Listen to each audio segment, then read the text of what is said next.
it's Eden again. I'll begin by presenting narrative data that relates to our first thematic category, which is entitled Insider Status is Relational, Social Interaction and Identity Politics. For both of us, it's through social interaction and accountability to others that our insider or outsider status is achieved. Here we're drawing heavily on the theoretical scholarship of West and Zimmerman in asserting that social identity is dynamic and contextually dependent. I want to present two examples of this effect. In the first, displayed on screen, Rebecca spoke of being perceived as both too queer and insufficiently queer. I went to a work function where there are about 300 kinds of occupational therapists, all wearing dresses, and I was the only cis woman, I presume, in trousers, and I suddenly felt not female enough, not nearly female enough to be in that room. Then, a few weeks later, I went to an LGBT conference, and someone said to me, "You're too straight to be here." And I was like, what do you mean? How in a few days can I go from feeling the queerest person in the room to the straightest person in the room, even though I'm not straight?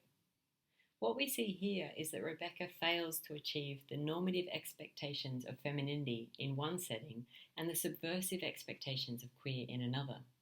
Notably, in the context of the LGBT conference, Rebecca was considered to fall outside a norm of queer citizenship, with her failure met with social disapproval. "You're too straight to be here." As with critical queer scholar Dean Spade, we conceptualise this exchange as a form of disciplinary power, through which expectations of queer are discursively constructed and circulated interpersonally. In the second example, I want to talk about another ideological prism termed transnormativity, the tendency to view trans lives, as with cisgender lives, as inherently binary. Or, put another way, the ready acceptance of people who hold fixed and binary identities, such as that of trans man or trans woman, and the exclusion and erasure of non-binary people within administrative, legal, and healthcare settings.